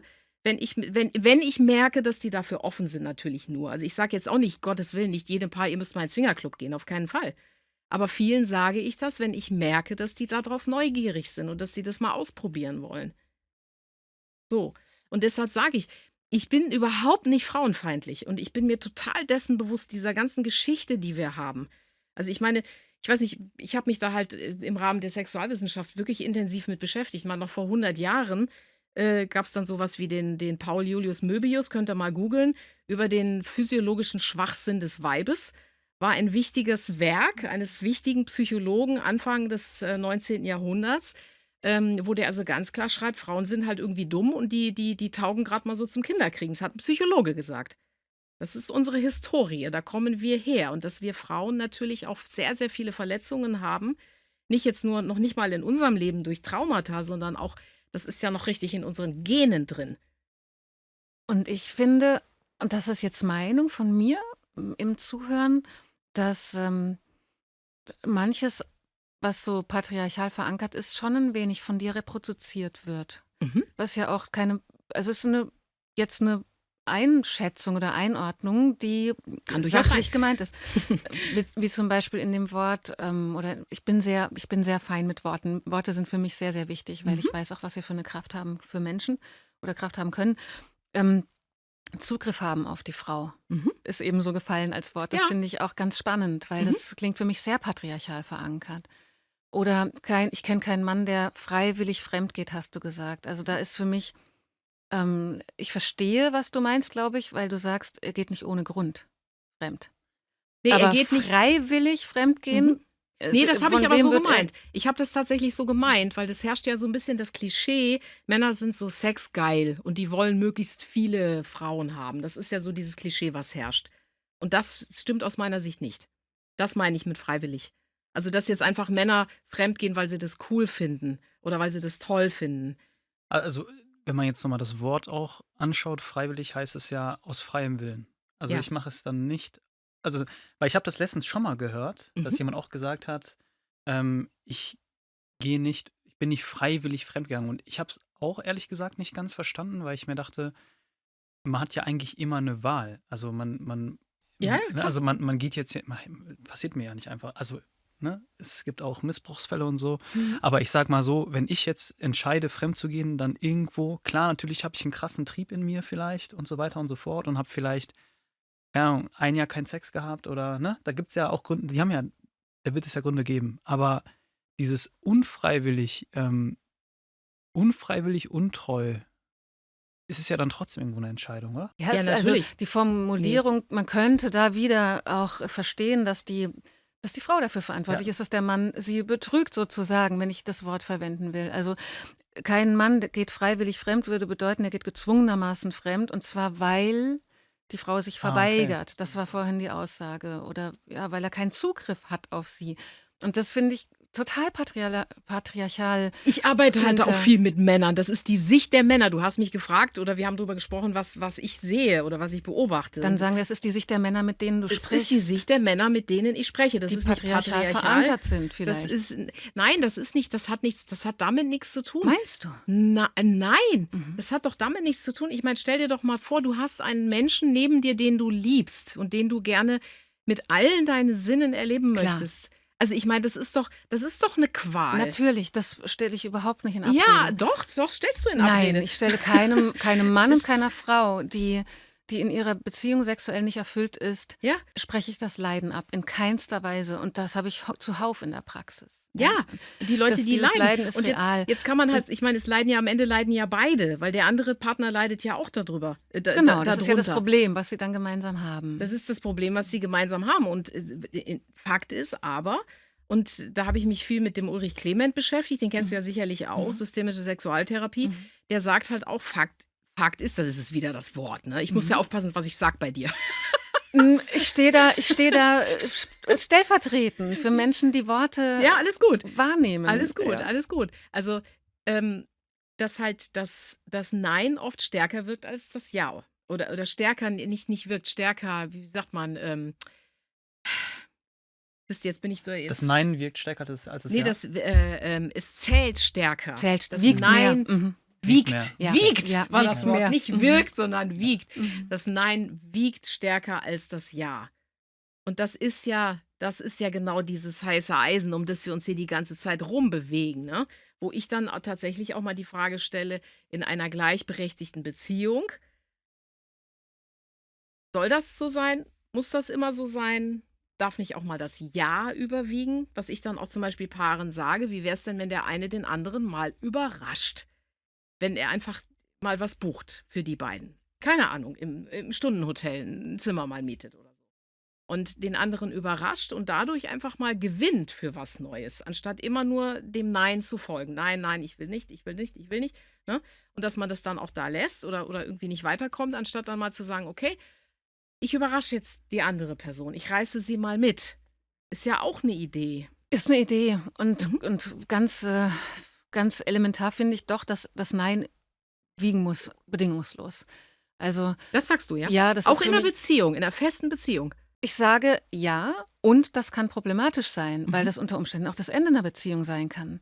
Aber ein Nein, ein begründetes Nein, finde ich, muss ernst genommen werden. Und trotzdem kann man natürlich auch solche Versuche starten oder kreativ werden und natürlich Ja, für die Beziehung muss sich man. engagieren und Müssen, muss ja. man auch, damit was Ja, passiert. ja. Und ich möchte aber, also gehe damit nur auf diesen Fakt, den du gerade genannt hast, Mit dem ein, Nein, oder ja. ja, dass Mhm. das Nein mehr wiegt als das Ja und dass man daran vielleicht auch was drehen könnte. Mhm. Und das ist eben aus meiner Perspektive ein Ansatz, der wiederum gefährlich sein kann, weil viele Menschen eher ein Problem damit haben, aus meiner Perspektive, auch in der Sexualität Nein zu sagen, als nicht Nein zu sagen. Ich sage damit nicht Ja zu sagen, sondern eher nicht Nein zu sagen. Echt ist es so. Da siehst du wieder, wir reden von völlig unterschiedlichen Leuten offensichtlich.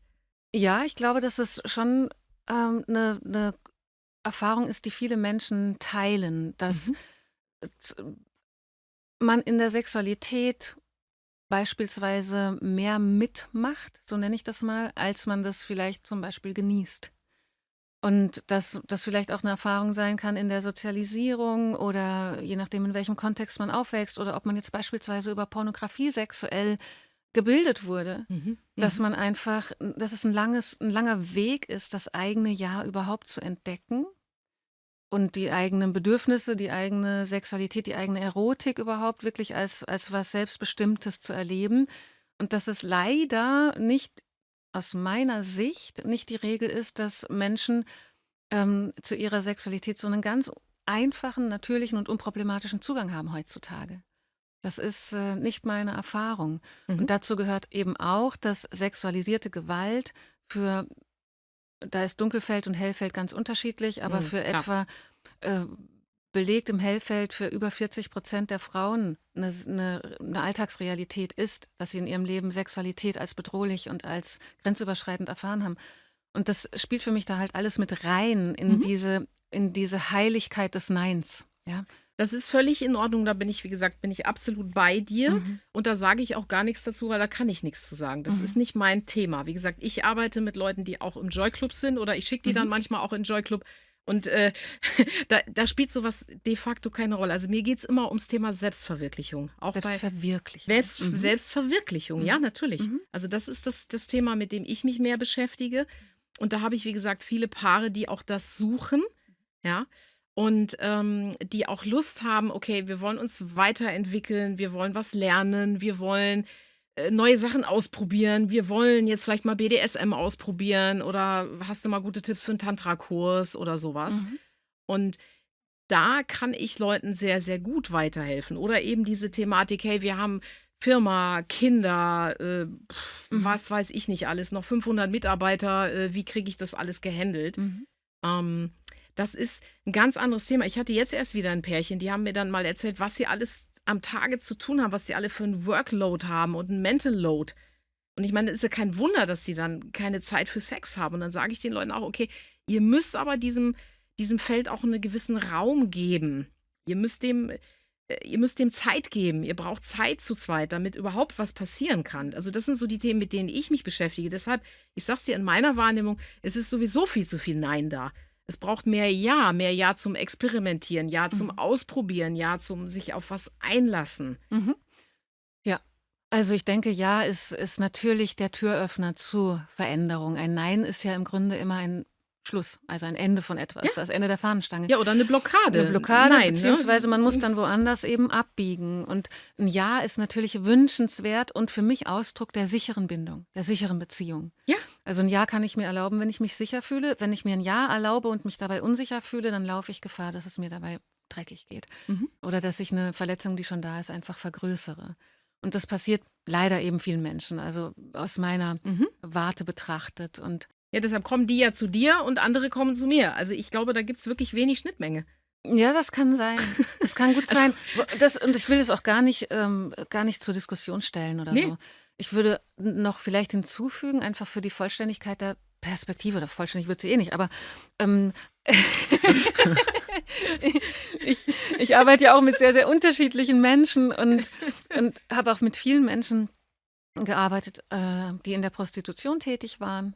mhm. Ich habe mit Menschen gearbeitet, die da in unterschiedlichsten Feldern der Prostitution auch unterwegs waren. Und es ist auch sehr interessant, sich dahingehend Kontroversen anzuschauen oder auch Studienlagen anzuschauen, wie viele Menschen, die in der Prostitution aktiv sind, also als Dienstleister Mhm. und Dienstleisterin, sexualisierte Gewalt erlebt haben. Mhm. Und die, natürlich ist das für mich berufsbedingt so, aber ich habe auch viele Klientinnen und Klienten, die im Swinger-Club aktiv sind. Mhm. Und habe sehr viel da auch mit vielen drüber Also gesprochen. Und bezahlt jetzt, meinst du, oder? nein, die dort als Kundinnen und Kunden sind, also als Besucher. Ja. Ja. Besucher. Was ist da das richtige Wort? Teilnehmer, Besucher, Besucher. Gestalter, Genau. als Besucher. Genau. Und die teilweise, das ist immer wieder, und da sind wir im Grunde auch so bei diesem Ursprungsthema der Folge, wo es oft so ist, dass es für einen stimmig war und für den anderen eben schwierig. Und das ist ein Punkt, auf den ich noch gerne früher oder später eingehen wollen würde, nur für die Sensibilisierung, die Bereitschaft, Dinge zu tun, um die Bindung zu erhalten, ist bei vielen Menschen riesengroß. Viel, viel größer als die Wahrnehmung für die eigenen Grenzen. Das ist häufig auch traumabedingt, das ist häufig Lernerfahrungen, das sind häufig innere Modelle, das sind Beziehungsmodelle, die gelernt wurden. Und darauf muss man sozusagen aufpassen, wenn man gesunde Beziehungen und gesunde Sexualität entwickeln oder entdecken möchte, dass man sich darüber klar wird, kann ich überhaupt entscheiden, ob ich etwas selbstbestimmt und aus freien Stücken tue? Oder ist es mein tief geprägtes Beziehungsmodell, dass ich eben über egal welche Grenze, persönliche Grenze hinausgehe, weil ich sonst befürchte, die Beziehung bricht. Also da spreche ich von der unsicheren Bindung. Mhm. Und ich finde es ein sehr relevanter Punkt. Das ist jetzt vielleicht auch einfach nur von mir angefügt und gar nicht so was diskutabel wäre oder so. Aber genau, diese Dynamik, die Psychodynamik aufgrund von Verlustangst oder einer brüchigen, also einem Empfinden von mangelndem Vertrauen in die Bindung, kann extrem weit führen. Kann bis hin zu einem Swingerclub führen, ohne dass man dort sein möchte, während man da aber super performt. Also so, dass es von außen so aussieht, als wäre es super fun. Oder kann auch bis dahin führen, dass eben jemand keinerlei Sexualität mehr lebt. Da ist das Spektrum natürlich auf beiden Seiten weit offen. Mhm. Und es ist nur für mich wichtig zu sensibilisieren, dass sowohl die sexuelle Abstinenz oder eine Asexualität aus völlig unterschiedlichen Gründen bestehen kann, als auch eine sexuelle Selbstbestimmung bis hin zu Kink und Swingerclubs und was auch immer und Fetischen aus unterschiedlichen Gründen gelebt werden kann. Aus dem, wie du es erlebst, aus der absoluten Selbstverwirklichungsebene, Mhm. aber eben auch als Ergebnis von Druck und Klar. Selbstverletzung so. Und das ist nur hinzugefügt, weil es sonst so aussieht, als würden wir gegensätzliche Welten vertreten oder als hätten wir gar keine Überschneidungspunkte. Wir haben unterschiedliche Perspektiven, unterschiedliche Berufsfelder und unterschiedliche Ansätze. Und ich glaube, dass Menschen, die mir in der Praxis begegnen, auch bei dir, mit gewissen Anliegen gut aufgehoben sein könnten und umgekehrt. Ja, Ja, klar. ich will damit sozusagen eine Art Spaltung oder zu starker Differenzierung Mhm. entgegenwirken, weil ich glaube, Klar. dass sich sehr, sehr viel mischt. Natürlich mischt sich das und die Grenzen, die sind natürlich auch fließend. Grenzen sind immer fließend, ja. Das ist klar. Aber es ist halt auch, also aus meiner Sicht, ich tue mir wirklich ein bisschen schwer, weil ich finde es teilweise sehr, wie soll ich das sagen?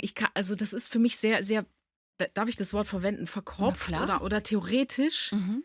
diese Ausführungen. Ich Mhm. verstehe die alle. Das ist überhaupt nicht das Thema. Aber ich könnte mir das zum Beispiel gar nicht vorstellen, so mit meinen Leuten zu reden. Also ich meine, du merkst ja auch, ich habe eine ganz andere Sprache als du und auch ein ganz anderes Herangehen. Und wahrscheinlich ziehe ich deshalb auch einfach von vornherein ganz andere Leute an. Weil ich bin auch nicht so sprachsensibel. Mhm. Das bin ich de facto nicht. Weil ich grenze niemanden aus und ich meine das auch nicht böse. Ich habe das extrem erlebt an der Uni. Ich habe ja Sexualwissenschaft studiert. Mhm. Im hohen Alter noch, mit Mitte 40, saß ich da, also an der Uni, mit vielen sehr viel jüngeren Menschen als ich und die haben natürlich komplett gegendert. Mhm. Und das war für mich, nein. Ich habe auch bewusst gesagt, ich mache das nicht. Ich respektiere jeden, der das tut, aber die dürfen mich bitte auch respektieren, wenn ich es nicht tue. Und wurde natürlich nicht respektiert, umgekehrt. Also ich war da ziemlich ein Alien immer. Aber gut, Und das ist eben auch so dieses Ding. Also, wie gesagt, mein Ansinnen ist, Leuten zu helfen bei dem Herausfinden, wer bin ich, was will ich, was brauche ich, wo ist meine Selbstverwirklichung, wo ist die beste Version meines Selbst. Ja, das schreibe ich auch in meinem neuen Buch Gesund gevögelt 3.0 oder auch in meiner Masterarbeit. Ich habe ja meine Masterarbeit geschrieben über das Thema Life-Changing Sex in Langzeitbeziehungen. Und ich habe Paare befragt, die nach vielen, vielen Jahren, 20, 30 Jahren, ihre Sexualität nochmal ganz neu entdeckt haben. Also die auch so Phasen hatten, wo es einfach lange Zeit wenig war oder einer unzufrieden oder beide oder so. Und die dann den Dreh nochmal gekriegt haben. Und ich habe die befragt, wie habt ihr das gemacht? Was waren eure Faktoren? Was waren so die Voraussetzungen und was ist passiert? Wie ging das? Und das ist so meine Sicht auf die Welt und auf die Paare. Und ich fand es sehr, sehr interessant, weil bei 3 von 6 Paaren hat tatsächlich diese mehr oder weniger Öffnung eine Rolle gespielt. Also das heißt, 2 von den Paaren, die sind dann tatsächlich auf eine Kinky-Party entweder gegangen oder auch mal in einen Club. Bei einem anderen Paar war es eher, dass die Frau an bestimmten Glaubenssätzen gearbeitet hat, was dann bei ihr was gelöst hat, gelockert hat sozusagen oder ihre Neugier geweckt hat. Und bei einem Paar war es aber auch, die dann wirklich, wo die Frau dann gesagt hat, irgendwie, oder der Mann wollte halt mehrere Partnerinnen und hatte dann auch mal immer wieder eine so. Und er hat aber gesagt, also er will eigentlich gerne 2-mal am Tag Sex.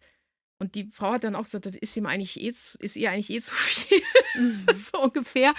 Und dann ist die neugierig geworden auf diese andere Frau und dann haben die eine Dreierkonstellation daraus gebaut. Also das fand ich unheimlich faszinierend, wie das tatsächlich funktionieren kann und wie die das gemacht haben. Und habe die halt dazu befragt und habe eine empirische Auswertung gemacht. Da gibt es so diese verschiedenen Möglichkeiten, ne, so empirische Sozialstudie, wie du das dann vergleichen kannst. Und was halt für mich rausgekommen ist, was die alle gemeinsam hatten, war eine große Neugier. Also eine große Neugier, aber auch sehr viel Kommunikation. Die haben viel miteinander geredet, auch über ihre sexuellen Bedürfnisse und Wünsche. Die waren da wirklich im Austausch drüber. Die waren, ich sag mal, ein bisschen risikofreudig. Also die haben sich wirklich dann getraut, mal in so eine Club da mal reinzugehen, obwohl sie eigentlich beide vorher so, keine Ahnung. Ja. Und sie haben sehr viel Humor. Also Humor ist ein ganz wichtiger Faktor bei meiner Arbeit, weil Ja. ich auch viel mit den Paaren lache und sie zum Lachen auch animiere und zum Spaß haben. Ja. Und dadurch kommt dann eine neue Entwicklung. Und würdest du sagen, bei diesen Paaren, die du so genau auch angeschaut hast, Ja. dass die sicher gebunden waren aneinander? Würde ich schon sagen, ja. Das ist ein ganz, ganz Das wichtiges ist ein Element wesentlich, dafür. eben, dann, ne? ich weiß, das ist ein wesentliches Element. Mhm. Deshalb sage ich ja auch, meine Zielgruppe sind ja auch in der Regel Paare, die schon lange zusammen sind und die auch, ja, sichere Bindung kann man das nennen, ja. Also es ist nicht so, ich kenne das natürlich auch bei Paaren oder ich höre das, so dieses On-Off zum Beispiel oder dieses, du hast es, ich habe mir mal eine Folge von dir mal angehört, Verena, zum Thema Narzissten, ne? Wenn dann so schwierige toxische Beziehungen auch eine Rolle spielen. Also diese Menschen sind in der Regel nicht bei mir. Ja. Ja. Ja, spannend, was du da erzählst und auch also ganz viele schöne Merkmale auch für also heilsame Aspekte, beispielsweise Ja. bei Trauma, zum Beispiel die Neugierde, der Humor Ja. und auch die Kommunikation, also miteinander wirklich offen zu sein. Das sind alles super wertvolle Aspekte für gesunde und auch für versehrte Menschen. Das haben die, ja, genau, eben. Und das ist dann vielleicht ja auch ein Ansatz, dann zu schauen, Menschen, die das nicht haben, wie könnten die denn da hinkommen? Ja, auf jeden Fall. Ist Ne? auch in Das der ist ja auch ein Traumaarbeit. Teil deiner Arbeit Genau. wahrscheinlich, ne? Kommunikation Ja, und absolut. ne? Und die ist, vielleicht noch ein Wort dazu, was du gerade sagst, weil ich finde die Empfindung so wichtig, dass du sagtest, das klingt irgendwie verkopft, also irgendwie intellektuell oder irgendwie kognitiv oder so. Und ich glaube, also eines meiner wichtigsten Anliegen ist, der Komplexität gerecht zu werden, die Okay. Menschen so in sich tragen und die oft einfach außen gar nicht wahrgenommen wird, worunter viel Leid entsteht. Und ich versuche und sehe mich auch in der Position, auch durch meine Öffentlichkeitsarbeit, für Dinge auch Worte zu finden, die oft sehr schwer zu finden sind, wenn man selbst betroffen ist. Und das heißt, es sind viele Worte, aber die kommen nicht aus dem Kopf, sondern die werden im Kopf zu was nachvollziehbarem zusammengefügt. Aber ich spreche von Empfindungen und von tiefen Beziehungsdynamiken. und nicht von Theorie. Klar, das merkt man ja schon auch, klar, logisch. Es ist halt nur mit dieses Bindungsthema, ne? Das Mhm. es ist auch komplex, ne? Genau. Es ist komplex. Verena, ich würde gern nochmal deine Perspektive jetzt hören, wenn jetzt ein Paar zu dir kommt Mhm. und, weil du machst ja auch Paartherapie, Mhm. und genau dieses Szenario, ja? Sagen wir mal, der Mann hat die ganze Zeit Lust auf Sex und Mhm. die Frau gar nicht. Wie gehst du dann damit um? Es gibt keine pauschale Antwort auf die Frage, weil die Problemstellung so singulär in meiner Praxis nicht vorkommt. Das ist, wenn dann Teil einer großen Paardynamik, die dann auch eingebettet ist in einen großen Kontext. Ja, vielleicht, ich weiß nicht, ob du mal anonymisiert auch ein Beispiel nennen kannst, also nur als Beispiel, wie du oder was für Lösungsansätze du verwendest. Ja, also die Lösungsansätze auch bei einer solchen Problemstellung sozusagen ist immer die, zu erforschen, individuell und gemeinsam, was ist denn die Dynamik dahinter? Also, weil wir sprechen von einer Symptomatik eigentlich, ja. Das Problem ist, der eine will, der andere nicht und dadurch ergibt sich 'n Problem, was man Symptomatik nennen könnte. Und an der rumzumachen, ist in meiner Arbeit nicht zielführend, weil Symptombehandlung dann sozusagen das, Problem, die Wurzel nicht, anfassen würde. Man könnte das Problem pragmatisch leicht lösen, indem der eine dem anderen nachgibt, ja, und eben, das Problem aus der Welt schafft. In meiner Arbeit wäre es dann ein Anliegen rauszufinden erstmal, was macht diese Dynamik miteinander? Also, wie reagiert der eine auf dieses Defizit? Wie reagiert der andere auf den empfundenen Druck? Und das ist häufig dann einfach schon eine Prozessarbeit, ja, wo wir viel an die Biografie der jeweiligen Person kommen, wo wir viel an innere Werte, das ist auch ein Wort, was für dich sehr, sehr wichtig war, habe ich gemerkt in eurem Gespräch, wo man viel an Wertesysteme kommt, ganz viel an Selbstbilder, häufig dann auch an, so wie, ja, biografische Verletzungen und, ja, und dann natürlich auch an, ich sage mal so, Reifeprozesse. Also, es ist ganz oft so, wenn solche Probleme diese Problemstellung im Raum ist, dass ich dann in dem Moment nicht mit Erwachsenen spreche. Jetzt im übertragenen Sinne, ja. Natürlich spreche ich mit Erwachsenen, aber dann sitzt da vielleicht ein trotziges Kind, was seinen Wunsch erfüllt bekommen möchte und auf der anderen Seite sitzt vielleicht ein vergrabenes Kind, was das Gefühl hat, es muss was bringen oder tun, was es nie wieder wollte, ja. Also, es geht dann in meinem, Kontext sehr tief in die Biografie und, Menschen, die dieses Problem auf einer weniger komplexen Ebene lösen könnten, die kriegen das ohne mich hin, ja. Aber die Menschen, die eben so komplexe Hintergründe haben, die in die Thematik reinwirkt, die arbeiten dann mir länger und komplex daran. Und es ist auch so, dass ich schon Paare zu Sexualtherapeuten weitergeleitet habe, Mhm. weil es auch wirklich Themenbereiche gibt, wo ich das nicht gut begleiten kann, wo einfach klar ist, ich bräuchte da eine Zusatzausbildung, um gewisse Vorschläge zu machen oder um gewisse Prozesse und Dynamiken gut begleiten zu können.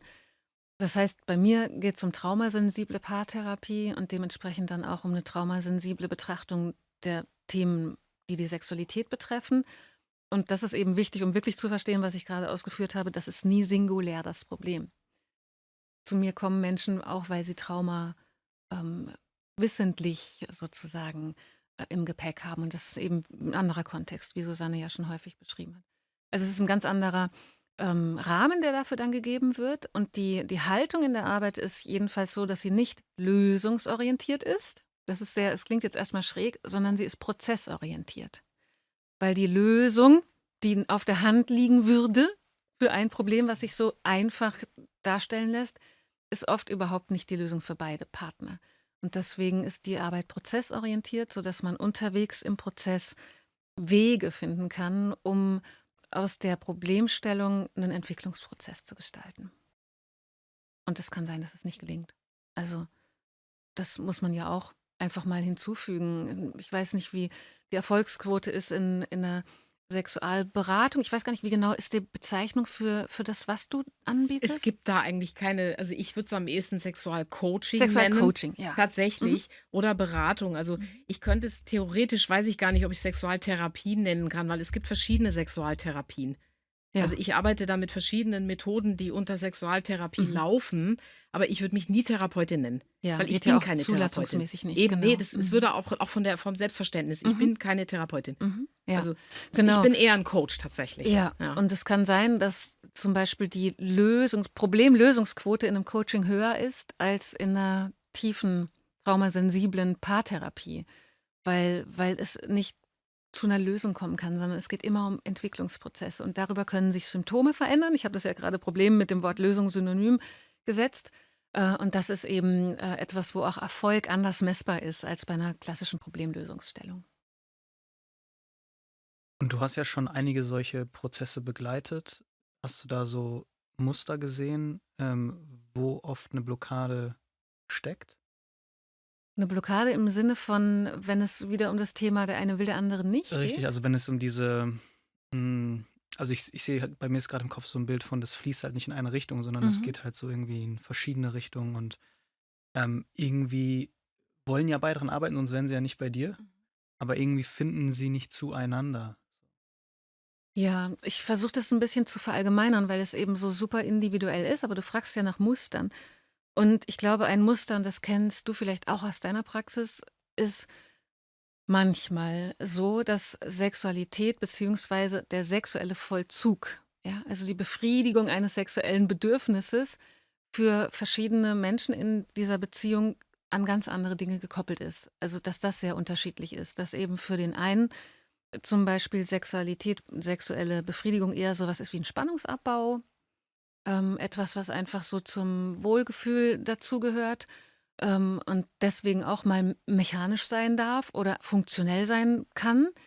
Und für den anderen Partner es mit einer ganz tiefen inneren, Berührung zu tun hat, mit ganz viel anderen Ebenen, die dann mitspielen, ja, von dem intensiven Körperempfinden bis hin zu Emotionen und dann eben all dem, weil wir gerade über Blockade sprechen, was dann mit Erfahrungen und Glaubenssätzen und Selbstbildern zusammenhängt.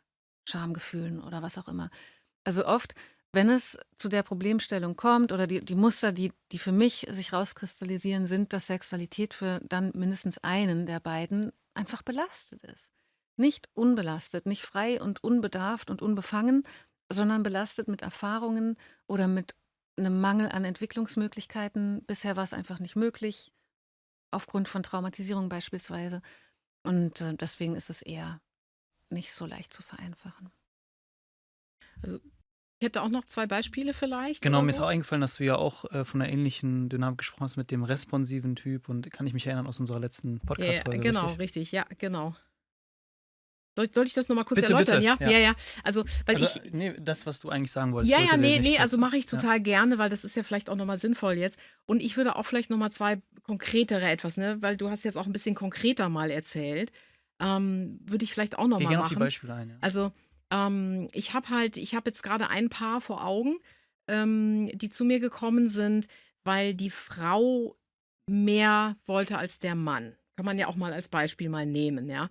Und dazu kommt jetzt, dass die Frau einfach, sag ich mal, bestimmte Wünsche, Ansprüche hat, jetzt einfach an eine bestimmte Berührungsqualität, nennen wir es jetzt einfach mal so, ja.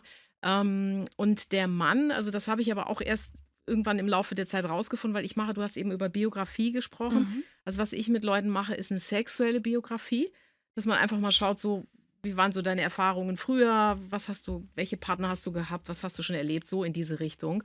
Und da ist mir also aufgefallen, dass die Frau einfach in ihrem Leben deutlich mehr Erfahrung hatte mit verschiedenen Partnern als der Mann. Und dazu kam jetzt bei dem Mann ein relativ hoher Pornografiekonsum. Und das hat mich dann relativ schnell natürlich dazu gebracht, ja, einfach festzustellen, okay, was mache ich, wenn ich pornografischen Sex habe sozusagen? Ich sitze vor einem Computer und ich bewege im Grunde ja nur meine Hand. Und der ganze Körper sitzt und bewegt sich nicht. Und das ist eine komplett andere Bewegung, als die mit einem echten Menschen sexuell zu interagieren. Also wir haben ja auch ein Nervensystem, ne? Und wir haben ja auch ein Körpersystem. Und also Sex hat auch ein bisschen was zu tun mit, ich vergleiche das manchmal ein bisschen mit Tennis spielen oder mit einem Sport, weil das ist ja auch was ich körperlich mache. Also wo fasse ich an, wie fest fasse ich an, wie ist mein eigenes Körpergefühl? Ja, kann ich mich irgendwie auf einen anderen Menschen einstimmen? Kann ich mit dem mitschwingen sozusagen? Und das ist halt diesem Mann schwer gefallen, aber das war auch nicht schwer nachzuvollziehen, weil er einfach sehr viel Zeit, auch schon trotz Beziehungen, trotzdem mit Pornografie verbracht hat. Und da haben wir dann dran gearbeitet, wie er einfach da neugierig wird auf eine andere Art des Herangehens. Und ich habe gesagt, Pornos musst du jetzt echt mal aufhören, aber mal komplett eine Zeit lang. Richtig mal Detox, Porno-Detox. Ja, das sage ich ja, wie bei der Gesundheit. Ne? Also wenn jemand wirklich sagt, ich habe einen Herzinfarkt, ich muss jetzt 20 Kilo abnehmen, dann ist eine Zeit lang kein Zucker, kein Alkohol, da muss man wirklich bestimmte Sachen auch mal machen. Und dann funktioniert es auch. Und da entwickelt sich dann eine Sexualität ganz pragmatisch, praktisch extrem gut weiter. Ein anderes Beispiel, wo bei einem Paar, wo das dann so war, dass der Mann eher diese spontane Lust hat. Also spontane Lust bedeutet, du hast einfach Lust. Du hast einen Reiz und dann kriegst du Lust. Ja? Und willst gerne, spontan. Und im Gegensatz zu die responsive Lust oder die reaktive Lust ist einfach, du brauchst erstmal ein Ankommen, ein Runterkommen, vielleicht ein Gläschen Wein und dann so langsam in die Aktion kommen. Und wenn man dann in die sexuelle Aktivität geht, dann kommt die Lust. Also das Responsive ist häufiger bei Frauen, aber auch nicht nur, aber häufiger bei Frauen. Also ich kenne viele Frauen, die sagen mir, ja, ich habe eigentlich keine Lust auf Sex. Und dann sage ich, okay, aber wenn ihr denn Sex habt, ist es denn dann gut? Dann sagt sie, ja, das schon. Und das gefällt ihr dann und sie kommt auch zum Höhepunkt, wie auch immer. Aber sie hat nicht diesen eigenen Antrieb da irgendwie hin. Und das ist eben dann diese responsive Lust. Und da gucke ich dann mit Paaren, okay, wo könnt ihr euch denn treffen, ihr beiden, dass beiden irgendwie gerecht wird? Wie kann man denn das machen? Und das geht meistens über einen Kontext. Also das heißt, man verabredet sich zum Beispiel für eine Date Night. Also man geht zusammen in ein Hotel oder zu Hause, man macht sich irgendwie schön und sagt, heute Abend ist Date Night. Und dann kann der Mensch mit der spontanen Lust, der kann sich einfach darauf freuen und weiß, okay, ne? Und der Mensch mit der reaktiven Lust, der kann sich darauf einstimmen auch und einfach erstmal langsam ankommen. Und natürlich sage ich auch mal, der Abend ist offen, was dann passiert. Kann auch sein, dass dann gar nichts passiert, möglicherweise, aber dann besteht zumindest mal die Möglichkeit dafür. Der Raum. Und das funktioniert bei den Leuten. Und das ist halt das. Und vielleicht noch ein drittes Beispiel, was ich sogar relativ häufig habe, ist, unabhängig jetzt mal von der Lust, dass Frauen oft nicht so den Zugang haben zu ihrem, ich sag jetzt mal, zu ihrem sexuellen Typen oder zu ihrer Art der Sexualität. Das hast du ja auch schon mal gesagt, ne? So, wer bin ich denn eigentlich sexuell oder was ist mein sexueller Ausdruck? Und könnt ihr mir jetzt glauben oder nicht, aber relativ viele Frauen haben eigentlich einen Ausdruck, der mehr dem Femdom entspricht. Also Femdom, das wäre dann die Domina. Das sind oft Frauen, die ein starkes Kontrollbedürfnis auch in ihrem Alltag haben, also die Dinge kontrollieren wollen, die gerne auch bestimmen wollen. Und das habe ich schon öfter erlebt, dass ich dann denen mal empfohlen habe, probiert doch mal so ein Spiel aus, so ein bisschen mal mit Macht, mit Domina zum Beispiel. Kann auch sehr gut funktionieren. Hat auch schon sehr gut funktioniert. Also da habe ich schon komplette life-changing Sexerlebnisse erzeugen können bei Paaren. Genau. Auch das, ja. Wir kommen langsam zum Ende des Podcasts. Kommen wir. Ich glaube, wir könnten noch stundenlang langsam. Vielleicht gibt es ja nochmal eine Fortsetzung. Am Ende des Podcasts stellen wir mal dieselbe Frage. Ihr könnt die einzeln beantworten. Und zwar, stellt euch vor, wir würden jetzt eine Nachricht an die Menschen da draußen schicken mit einem Satz. Anonym. Welcher Satz wäre das? Die hast du letztes Mal nicht gestellt. Ja, Ich weiß jetzt auch nicht, oh Gott. die ändert sich, damit ihr nicht immer alle vorbereitet seid. Also, Du dann kannst würde es ich, schon, oder? Weiß es gar nicht mehr. also, Gut, sehr gut. wenn ich die Chance hätte, dann würde ich natürlich echt lange überlegen, weil das will ja wohl überlegt sein, sowas. Das darf aus dem Impuls kommen. Ja, aus einem Impuls und aus diesem Kontext unseres Gesprächs raus würde ich vielleicht anonym gerne schreiben, du musst gar nichts. Nicht vergessen, du musst gar nichts. Den finde ich gut. Ein bisschen zusammengerafft so. Das habe ich tatsächlich einem Pärchen gesagt. Ich habe denen gesagt, okay, er muss gar nichts und sie darf alles. Das habe ich letztens einem Pärchen mal gesagt. Okay, also du musst gar nichts, sagst du. Also ich würde jetzt spontan sagen, auch aus dem Kontext jetzt dieses Gespräches und dieses Reels, an dem wir uns ja jetzt aufgehangen haben, ja, würde ich sagen, glaub nicht alles, was du liest. Und gucke immer, wer es gesagt hat und warum. Susanne und Verena, wo können die Menschen euch finden? Ich glaube, uns muss man einfach nur googeln, oder? Ja, das ist der einfachste Weg, weil also du meinst jetzt auch im Internet finden, weil so Ja. persönlich finden wird schwierig. Persönlich finden, ich habe eine Geheimadresse. Aus gutem Grund. Ja, Also genau. einfach googeln. Einfach googeln, ja. Genau, vielleicht nochmal kurz rein sagen, wo können Sie eure Bücher finden, wo können Sie euer Coaching finden oder auch andere Seminare, die ihr anbietet. Ja. Also unter www.verenakönig.de findet man alles, auch meine beiden Bücher und meine Kurse und die ganzen Umsonstangebote für die sanfte Selbstbegegnung, sag ich mal. Die sanfte, ehrliche Selbstbegegnung. Ja. Ja, meine Seite ist www.susanne-wendel.live. Und ich habe bei mir auch ein Angebot. Bei mir kann man das Buch Gesund gevögelt als PDF kostenlos bekommen auf meiner Seite, als kleines Goodie-Schmankerl sozusagen. Und mich findet man auch immer wieder auf Bühnen. Also ich bin ab und zu bei Science Slams zum Beispiel, wo ich auftrete mit meiner Masterarbeit.